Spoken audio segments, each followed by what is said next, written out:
20 menit. Bismillahirrahmanirrahim. Assalamualaikum warahmatullahi wabarakatuh. Salam sejahtera, salam perpaduan dan salam Malaysia Madani. Terima kasih Datuk Pengerusi.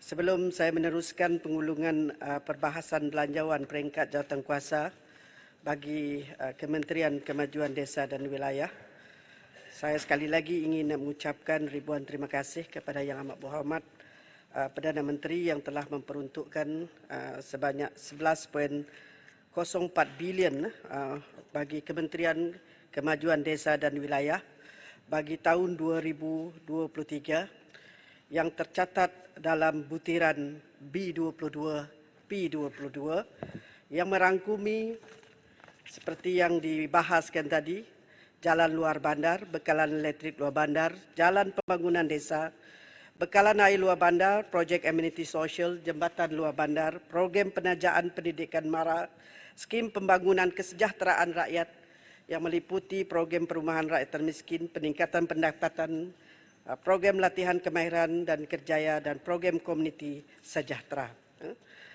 Semasa perbahasan tadi, seramai 23 orang ahli yang berhormat telah berbahas, yang telah mengajukan beberapa pertanyaan, isu, cadangan dan pandangan kepada Kementerian Kemajuan Desa dan Wilayah, yang dimulakan dengan YB Rasah, YB Kuala Kerai, YB Tampin, YB Merbuk, YB Balik Pulau, YB Jeli, YB Seri Aman, YB Arau, Kuala Belut, YB Bukit Gantang, YB Bentung, YB Padang Terap, YB Kalabakan, YB Jerai, YB Tebrau, YB Kuala Kerau, YB Betong, YB Gua Musang, YB Kota Merudu, YB Tawa, YB Kampar, YB Jerantut dan juga YB Kota Belut. Datuk yang dipertua, Datuk Pengerusi, saya akan menjawab berdasarkan perbahasan tadi.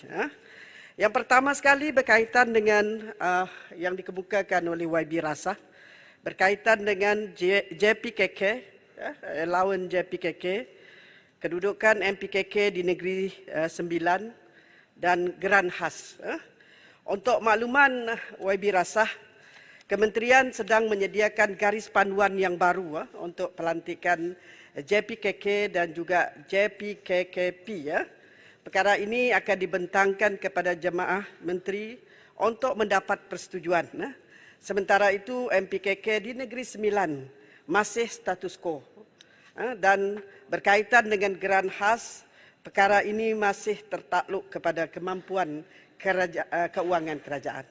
Sebenarnya bagi pihak Kementerian Kemajuan Desa dan Wilayah, kita juga memohon peruntukan untuk geran untuk program dan aktiviti JKKP dan JPKK ini bagi memastikan program dan pembangunan di peringkat kampung dapat disusun diatur dengan lebih baik lagi.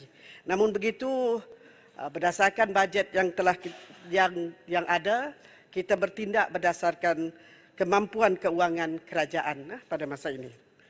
Perkara kedua, Timbalan Menteri, mohon celah sedikit. Terima kasih atas jawapan tadi. Saya menyambut baik, saya faham keadaan kewangan kerajaan pada ketika ini. Cuma saya harap kalau boleh, walaupun tak banyak pun tak apalah. Sebab kawasan kampung ni seringkali kita kata ketinggalan dan sebagainya. Kita pun tak mahu orang kampung rasa macam terpinggir daripada arus perdana pembangunan. Jadi saya minta kalau tak banyak pun biar ada permulaan yang baik di bawah Kerajaan Malaysia Madani. Terima kasih Timbalan Menteri. Terima kasih YB Rasah. Kita ambil perhatian untuk cadangan selanjutnya selepas ini. Perkara kedua yang disebut oleh YB Rasah, jalan-jalan luar bandar. Adakah peruntukan di bawah butiran ini termasuk di bawah MARIS? Agensi manakah yang akan melaksanakan dan mekanisme pelaksanaan? Untuk makluman yang berhormat, peruntukan MARIS bukanlah di bawah bidang kuasa KKDW. Peruntukan MARIS adalah peruntukan penyelenggaraan yang disediakan oleh MOF yang disalurkan terus kepada kerajaan negeri untuk diselenggara jalan di bawah negeri. Program jalan luar bandar di bawah KKW telah siap dilaksanakan dan akan diserahkan kepada kerajaan negeri supaya dapat didaftar di bawah Maris dan seterusnya menerima penyelenggaraan yang berterusan berdasarkan peruntukan berkenaan. Seterusnya, YB Rasah mengemukakan peruntukan untuk kampung di bawah Parlimen Rasah di kategori untuk orang asli tadi. Untuk makluman YB, pelaksanaan projek pembangunan infrastruktur dan ameniti sosial Jabatan Kemajuan Orang Asli tidak tertumpu kepada 2 buah kampung di bawah Parlimen Rasah sajalah. Peruntukan yang diluluskan adalah dilaksanakan di seluruh negara. Dengan bajet yang besar ini dijangka lebih 10,000 orang asli akan menerima manfaat daripada aspek sosioekonomi, prasarana dan pembangunan di semua kampung orang asli dalam negara kita, yang kebanyakannya terdapat dalam 6 buah negeri. Seterusnya, perkara yang dikemukakan oleh YB Rasah, adakah peningkatan peruntukan kemas ini melibatkan premis tebika baru dan adakah turut melibatkan Parlimen Rasah? Untuk makluman YB Rasah, pembangunan tebika kemas baru sedang giat dilaksanakan di seluruh negara, termasuk sebuah tebika kemas berkembar di Taman Mantau Indah Rasah yang dijadualkan siap sepenuhnya pada pertengahan tahun 2023. Terima kasih Timbalan Menteri. Okey. Seterusnya, YB Rasah mengemukakan isu berkaitan dengan peningkatan peruntukan giat mara. Dia sempat tadi 5 minit banyak isu yang dia kemukakan. Peruntukan giat mara kepada 31 juta dan apakah peruntukan bagi lokasi lokasi Rasah. Tadi untuk makluman yang berhormat, sehingga kini terdapat 231 buah giat mara seluruh Malaysia yang memberi fokus kepada 12 bidang kursus. Pada tahun 2023, terdapat 4 kursus baru di bawah giat mara, iaitu kursus masakan, kursus pramusaji, kursus konfeksionari dan bakri, kursus pendawaian elektrik PW4 dan kursus bike maintenance. Berasaskan bagi degree 9, peningkatan kurikulum berasaskan bidang pekerjaan, kemahiran kerajaan kebangsaan bagi menjamin kebolehpasaran TVET giat mara. Peruntukan ini memberi manfaat kepada peningkatan latihan kemahiran di 8 pusat giat mara di seluruh negeri 9. Seterusnya, Terima kasih Timbalan Menteri. Ini Timbalan Menteri terbaiklah Datuk Pengerusi. Ya. Kita kena rekodkan dalam handset. YB Kuala Kerai. YB Kuala Kerai pun banyak sempat mengemukakan banyak isu. Yang pertama berkaitan dengan jambatan yang menghubung kampung Sungai Mas ke kampung Enggong tidak lagi selamat digunakan kerana paras air telah menghampiri lantai jambatan sedia ada. Untuk makluman yang berhormat, Kementerian ini mengambil maklum berkenaan dengan permohonan projek membina jambatan konkrit yang menghubungkan kampung Sungai Mas ke kampung Enggong. Dalam hal ini, Kementerian ini telah mengemukakan permohonan bagi membina baru jambatan tersebut kepada Kementerian Ekonomi untuk dipertimbangkan kelulusannya di bawah rancangan Malaysia ke-12 rolling ke-4 tahun 2024. Kita sedang mengumpul program ataupun projek rolling ke-4 sekarang. Perkara kedua berkaitan dengan jambatan Kampung Belanga, Jambatan Sri Tengiang dan Jambatan Kampung Bahagia. Untuk makluman yang berhormat, berkenaan dengan isu jambatan di Kampung Belanga, Jambatan Sri Tengiang dan Jambatan Kampung Bahagia bagi permohonan projek jalan luar bandar, yang berhormat boleh mengemukakan permohonan ini kepada unit perancang negeri untuk disenaraikan dalam senarai keutamaan negeri. Maksudnya negeri Kelantan lah. Senarai berkenaan akan turut diteliti oleh agensi teknikal berkaitan dengan skop dan kos yang bersesuaian. Seterusnya, pihak UPEN akan memperakukan dan mengemukakan senarai berkenaan kepada kementerian untuk diangkat kepada Kementerian Ekonomi bagi kelulusan di bawah rancangan Malaysia. Jadi untuk makluman yang berhormat juga, di bawah rolling plan ketiga 2023, rancangan Malaysia kedua sebanyak 3 projek jalan luar bandar dan projek jambatan luar bandar telah diluluskan dengan siling projek 140.5 juta, iaitu membina jambatan baru Kampung Kemubu ke Kampung Stong dan jajambat merentas laluan kereta api Kampung Stong, Kuala Krai, Kelantan. Membina jambatan baru antara Kampung Kemubu ke Kampung Stong, jajambat merentasi laluan kereta api. Sama tadi ya. Membina jalan baru dari Kuala Krai Nal ke Kampung Batu Lada melalui Kampung Aur Duri, Kuala Krai, Kelantan. Yang ini telah diluluskan pada tahun ini. Okey, seterusnya YB Tampin. Okey. Terima kasih Muhammad Timur Menteri. Antara yang dikemukakan tadi adalah memohon komplek tadbika di Syed Sarajuddin ditambah memandangkan kuartus baru sedang dibina. Untuk makluman yang berhormat, pihak Kemas mengambil maklum akan permohonan untuk menambah kelas tadbika di Syed Sarajuddin dan akan diangkat untuk pertimbangan dan kelulusan pihak Kementerian Ekonomi. Begitu juga tadbika di kawasan Tampin perlu ditambah. Ada lokasi cadangan yang telah dilawati. Mohon KKW ambil perhatian. Untuk makluman yang berhormat, Kemas juga mengambil maklum akan lokasi-lokasi cadangan. Ini perancangan awal kita sebenarnya.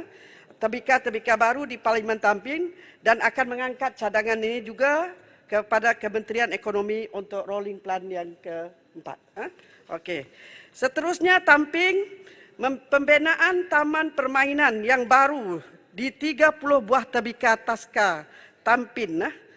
Untuk makluman yang berhormat, pembinaan taman permainan adalah menggunakan peruntukan program 051400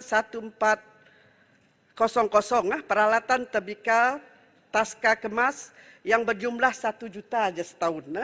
Keutamaan akan diberi kepada tadbika-tadbika yang uzur daif di seluruh Malaysia. Namun begitu, Kemas telah menyediakan modul aktiviti di luar kelas yang menggalakkan learning outside the classroom melalui penerokaan dunia persekitaran nature walk, main pasir, aktiviti botani dan pelbagai aktiviti fizikal di samping taman permainan tadilah. Okey. Seterusnya YB Tampin, isu lantikan pegawai Kemas. Masalah tempoh lantikan kontrak sebelum diserahkan kepada lantikan tetap. Jadi untuk makluman YB, ketika ini dasar pelantikan kaki tangan kontrak Kemas ni ke jawatan lantikan tetap secara sementara masih kekal. Yang bagi mereka yang berkhidmat sekurang-kurangnya 15 tahun ke atas. Dasar ini mula berkuat kuasa 1 Julai 2016. Dijangka tamat tahun 2030. So masa ni kita belum betul. Tetapi kita kena beri prioriti juga kepada grade-grade jawatan yang lain lah dalam usaha kita memastikan Kemas ni diperkasakan. Kita ada plan strategi kita untuk memperkasakan Kemas ni pada masa ini dan juga masa akan datang. Okey, seterusnya Tampin. Ni Tampin lagi ya. Berapakah jumlah usahawan yang dilahirkan? Berapa jumlah usahawan luar bandar yang telah berjaya menembusi pasaran antarabangsa? Pada ketika ini, lebih 67,000 usahawan luar bandar telah dan sedang menerima mengikuti program dan inisiatif keusahawanan di bawah KKDW dan agensi.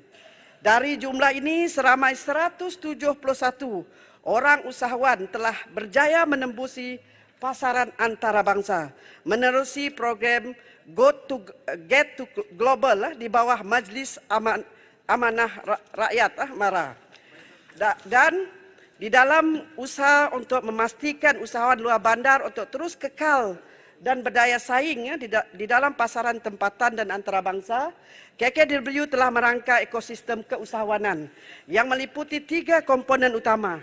Yang pertama, pembangunan usahawan, latihan keusahawanan, coaching dan mentoring dan pakar runding. Yang kedua, pembiayaan perniagaan, infrastruktur perniagaan dan juga khidmat nasihat. Dan yang ketiga, pembangunan bisnes. Maksudnya program khas akses kepada pasaran infrastruktur industri dan juga pendigitalan perniagaan. Seterusnya YB Tampin, ada lagi. Dia banyak tadi. Peluang pekerjaan luar bandar masih rendah. Berlaku migrasi keusahawanan perlu diperhebatkan untuk rapatkan jurang pendapatan. Berapakah jumlah usahawan berjaya dilahirkan oleh kementerian dan berapa berjaya tembusi pasaran antarabangsa? Jadi untuk makluman YB Tampin, MARA sentiasa memainkan peranan yang signifikan dalam melestarikan keusahawanan Bumiputera, terutamanya membangunkan ekonomi Bumiputera. Sepanjang tempoh RMK pertama hingga ke-12, penerima kemudahan keusahawanan MARA adalah seramai 1.2 juta usahawan yang meliputi latihan keusahawanan, ruang niaga dan pembiayaan perniagaan serta khidmat nasihat. Antara langkah-langkah yang diambil dalam mempersiagakan usahawan dalam memperkasakan keusahawanan berasaskan teknologi digital, memperhebatkan jaringan perniagaan, pensijilan, memperbanyakkan kolaborasi strategik dan melaksanakan pemantauan yang berterusan. Seterusnya, kos sara hidup yang tinggi ya. Terima kasih Yang Berhormat Timbalan Menteri. Okay. Ini akak dan yang terbaik lah. Terima kasih. Kos sara hidup yang tinggi ya. Cadangan jawatan kuasa dilaksanakan untuk kaji allowance sara hidup. Pecahan terperinci allowance pecahan dalam dan luar negara. Adakah mencukupi sepanjang pengajian? Ini berkaitan dengan pengajian MARA. Tuan Yang Dipertua, Tuan Pengurusi, kajian kenaikan kadar allowance sara hidup pelajar tajaan MARA yang dilaksanakan melibatkan keperluan pribadi dan akademik pelajar luar negara dan dalam negara. Untuk maklumat yang berhormat, justifikasi kos sara hidup pelajar tajaan MARA di luar dan dalam negara adalah seperti berikut. Yang pertama, peningkatan kadar inflasi tertinggi sejak 40 tahun di UK dan Ireland, meningkatkan indeks harga pengguna dan harga makanan menyebabkan kenaikan harga barangan runcit, bahan mentah, sewa rumah, utility bagi pelajar di luar negara. Bandar-bandar di Amerika Syarikat telah merekodkan peningkatan harga indeks pengguna yang ketara. Kesan ini menyebabkan berlaku kenaikan kos terhadap perbelanjaan, melibatkan cas deposit hostel, sewa rumah, perbelanjaan harian, bil dan utilities, dan pengangkutan awan. Krisis peperangan di Ukraine, Rusia menggugatkan bekalan gas dan minyak, menyebabkan kenaikan harga cas elektrik dan juga kos pengangkutan di luar negara. Peningkatan AHP, kadar inflasi bagi setiap negeri di Malaysia, justru terdapat keperluan bagi peningkatan allowance sara hidup untuk membantu pelajar dan kumpulan B40 demi kelangsungan pengajaran dan pembelajaran. Kadar allowance sara hidup sedia ada, mula digunakan pada tahun 2009. Kadar ini tidak pernah disemak sejak 13 tahun lalu. Sejak IHP di Malaysia dari tahun 2010 hingga 2019 menunjukkan kenaikan ketara sebanyak 21.5%. Merangkumi kenaikan harga, kos pengangkutan, perkhidmatan, perbelanjaan makanan, minuman, serta penggunaan utility. Pembayaran bagi kenaikan allowance sara hidup bagi pelajar-pelajar MARA telah pun dilaksanakan pada tahun lepas, September 2022, kenaikan allowance sara hidup secara purata sebanyak 15% buat pelajar di luar negara dan 15 hingga 22% buat pelajar di dalam negara mengikut peringkat pengajian daripada diploma dan juga PhD. Seterusnya, Datuk Pengerusi, YB Merbok. Mana YB Merbok ni? Okey. YB Merbok mempersoalkan tentang MRSM adalah jumlah peruntukan 2023 tidak mencukupi tidak mencukupi. Untuk makluman yang berhormat, MARA telah menerima peruntukan bagi selenggaraan IPMA berjumlah 50 juta dan sebanyak RM25 juta diperuntukkan kepada pusat-pusat MRSM, dan 25 juta lagi diperuntukkan kepada Pusat Institusi Kemahiran MARA, IKM, Kolej Kemahiran Tinggi MARA, KKTM, Kolej MARA, dan Kolej Profesional MARA. Peruntukan ini membantu membaik pulih kondisi bangunan MRSM sedia ada dan menyediakan ruang pengajaran dan pembelajaran yang kondusif kepada semua pelajar MRSM. MARA turut menerima peruntukan sebanyak 2.6 juta bagi penggantian peralatan dan perolehan peralatan baru di bawah program STEM yang memberi manfaat kepada 17 pusat MRSM.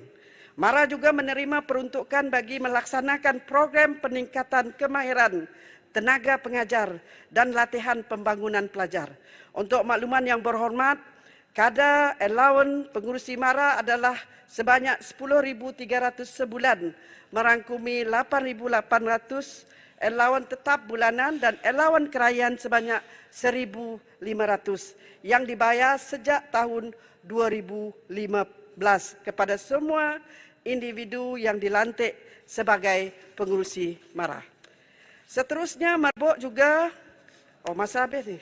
Boleh lanjut? Menteri nak lagi masa? Boleh bagi kalau Saya bagi 10 minit lagi. okey, 10 minit. 10 minit saya jawab mana yang sempat, yang tak sempat saya jawab secara bertulis. Okey.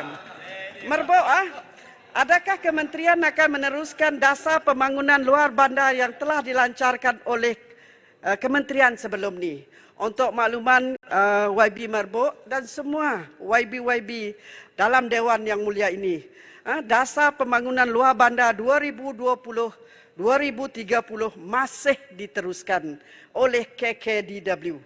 Dasar pembangunan luar bandar menumpukan 10 teras utama, iaitu ekonomi berdaya saing dan mampan, keusahawanan, modal insan, prasarana, belia luar bandar, wanita luar bandar, kehidupan luar bandar sejahtera, sistem penyampaian luar bandar, biodiversity dan alam sekitar, perumahan dan juga pembangunan wilayah. YB Marbok juga, saya ikut susunan Datuk Pengurusi ya. Okey. YB Marbok, adakah peruntukan 020800 KEDA merangkumi penyelenggaraan perumahan di wilayah ini? Bagi peruntukan 62.194.300 sebanyak 3 juta telah diperuntukkan di bawah program naik taraf desa KEDA yang mana melibatkan komponen berikut, baik pulih rumah-rumah di desa-desa KEDA, membina dan menaik taraf bangunan dan infrastruktur lain di desa KEDA, menambah kemudahan awam, dataran, jalan, landscape, sistem sanitari, pembentung rumah di desa-desa KEDA. Ini untuk makluman YB Marbok. Okey. Seterusnya, YB Marbok ingin nak mengetahui peruntukan yang disalurkan kepada kawasan Kampung Cek Bima di Sungai Layar dan dalam Parlimen Merbok. Ada bagi peruntukan 6 yang ni dah. Ambil dekat. Okey, untuk makluman yang berhormat bagi Parlimen Merbok, sebanyak 400,000 telah diperuntukkan bagi tahun 2023. Desa KEDA Cek Bema merupakan salah satu penempatan di dalam Parlimen Merbok yang merupakan antara fokus utama yang diberi perhatian dalam bajet 2023 KEDA yang telah diluluskan. Bagi agenda dasar pembangunan luar bandar masih diteruskan dan ini merupakan orang kata tunjang kita termasuk KEDA di negeri Kedah. Terima kasih, YB Menteri. Seterusnya YB Balik Pulau. YB Balik Pulau ada membangkitkan 2-3 isu. Yang pertama berkaitan dengan kompleks kraftangan Sungai Rusa Balik Pulau, Pulau Pinang. Saya dengan YB Balik Pulau memang apa orang kata amat mengetahui tentang perkara ini.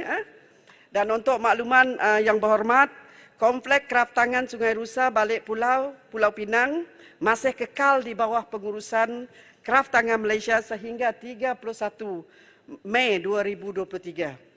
Perbincangan bersama telah diadakan pada 19 Disember 2022 dan Kraft Tangan telah membuat keputusan untuk menyerahkan kembali komplek kepada Perda setelah perjanjian pajakan tamat pada 31 Mei 2023. Jadi untuk makluman yang berhormat, usahawan Kraft Tangan yang menyewa di komplek tersebut akan terus beroperasi seperti biasa, tetapi di bawah seliaan Perda sebelum perancangan lanjut akan dilaksanakan di kawasan berkenaan. Okey, seterusnya YB balik pulau juga pembangunan komuniti memohon perincian bentuk pembangunan kepada negeri-negeri Terdapat 3 program di bawah butiran 02-600 pembangunan ekonomi komuniti.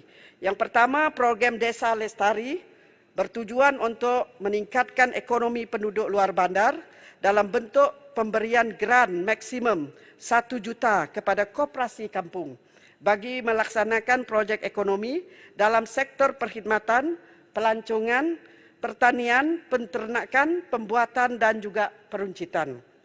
Yang kedua, program Desa Mall adalah program pemasaran produk usahawan luar bandar melalui platform e-dagang seperti Shopee, Lazada dan lain-lain lagi. Sehingga 31 Januari 2023, seramai 4,098 usahawan desa telah menyertai program Desa Mall dan memasarkan produk secara atas talian di bawah jenama Desa Mall. Program ketiga adalah program pemerkasaan pusat komuniti desa yang membantu meningkatkan taraf hidup dan kesejahteraan masyarakat luar bandar melalui penyampaian, perkhidmatan, penyediaan, latihan komuniti, akses kepada kemudahan ICT dan pusat pendigitalan ekonomi setempat yang dilaksanakan di 191 pusat komuniti desa di seluruh negara. Dan seterusnya isu yang dikemukakan oleh Balik Pulau, Perda tanah di Balik Pulau, tanah untuk dibangunkan kawasan perumahan mewah. Untuk makluman yang berhormat, cadangan pembangunan di atas milik tanah Perda di Sungai Batu daerah Barat Daya dijalankan oleh anak syarikat milik penuh Perda secara usaha sama. Serta semasa ini menunggu kelulusan Plan Kebenaran Merancang daripada PBT. Cadangan komponen 4,000 unit apartmen mampu milik 4,000 unit apartmen mampu milik 34 kedai dan pejabat 4 tingkat. Jadi cadangan harga rumah 300,000 seunit adalah selaras dengan dasar Kerajaan Pulau Pinang 2030 untuk menyediakan rumah mampu milik di negeri Pulau Pinang. Okey, seterusnya YB Jeli YB Jeli ada? Okey. YB Jeli memfokuskan tentang peningkatan pendapatan rakyat berkaitan dengan kesedar. Untuk makluman yang berhormat, bermula tahun 2016 hingga 2022, Kesedar telah membantu membangun seramai 270 orang usahawan yang berdaya maju di wilayah Kelantan Selatan melalui pelaksanaan 5 program dengan perbelanjaan sebanyak 8.5 juta. Daripada jumlah tersebut, seramai 47 orang usahawan adalah daripada wilayah Jeli. Manakala pagi tahun 2023, Kesedar telah diluluskan peruntukan sebanyak 5.33 juta dengan pelaksanaan 6 program utama yang menyasarkan 100 orang usahawan dan sasaran untuk Parlimen Jeli adalah 25 orang. Ini untuk makluman. Seterusnya daripada YB Sri Aman. YB Sri Aman ada? Okey. Yang ini berkaitan dengan Jalan Perhubungan Desa 02400. Mohon perincian JPD di Sri Aman. Untuk makluman yang berhormat, pihak kementerian ada menerima permohonan projek JPD di Sri Aman dan dalam proses pertimbangan untuk tahun ini. Pihak kementerian akan memastikan agihan peruntukan yang dibuat akan meliputi semua parlimen di Sarawak. Pihak yang berhormat boleh juga mengemukakan permohonan untuk siasatan awal kementerian. Permohonan akan dipertimbangkan sekiranya menepati skop projek di bawah projek Jalan Perhubungan Desa KKW dan tertaluk pada kos dan juga peruntukan yang diluluskan. Dan satu lagi YB Sri Aman tadi berkaitan dengan projek Jalan Luar Bandar. Yang tadi projek Perhubungan Desa. Okey, untuk makluman yang berhormat, projek di kawasan Sri Aman adalah menaik taraf Jalan Pantuk Keranggas Jalan Engkeranji Pantuk bahagian Sri Aman, Sarawak dengan kos 141 juta dan skop projek adalah menaik taraf jalan sepanjang 26 km dengan spesifikasi JKR R3. Projek ini bukanlah projek jana wibawa dan kementerian akan meneruskan pelaksanaan projek ini secara tender mengikut arahan Kementerian Keuangan. Manakala 5 lagi projek luar bandar di Sri Aman yang telah diluluskan dan akan diteruskan pelaksanaannya mengikut proses tender adalah seperti pertama menaik taraf bekas jalan Balak Ulus Kerang bahagian Sri Aman, jalan dari Bukit Balau ke Banting Sri Aman, naik taraf jalan masuk sepanjang 8 km dari simpang utama ke kawasan Rumah Panjang Ulu Undup Batu Lintang Sri Aman, membina jalan Sri Aman Lidong Sri Aman dan menaik taraf jalan Pantuk Keranggas Jalan Engkeranji Pantuk bahagian Sri Aman.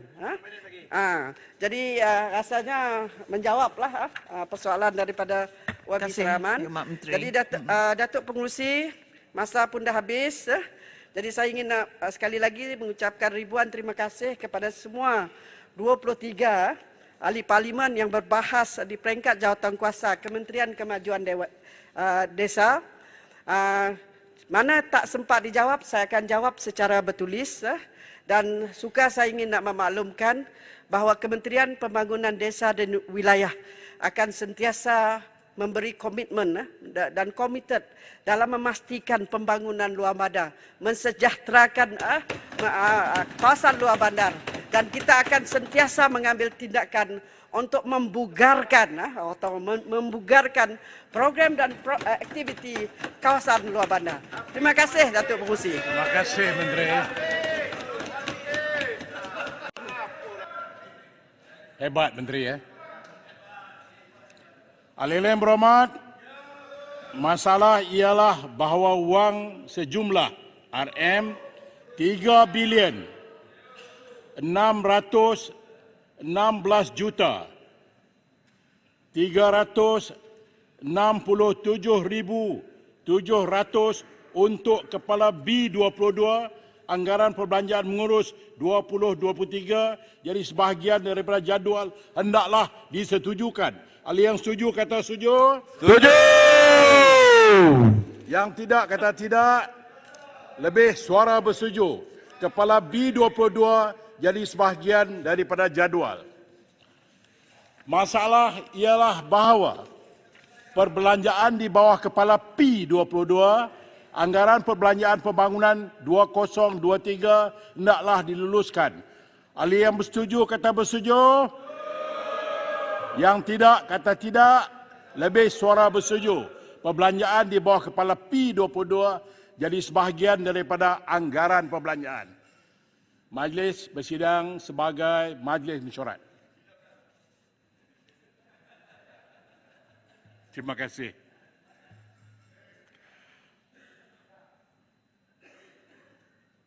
Ahli yang berhormat, mesyuarat Dewan hari ini ditangguhkan hingga jam 10 pagi. Hari Khamis 16 Mac 2023. Assalamualaikum warahmatullahi wabarakatuh dan selamat malam.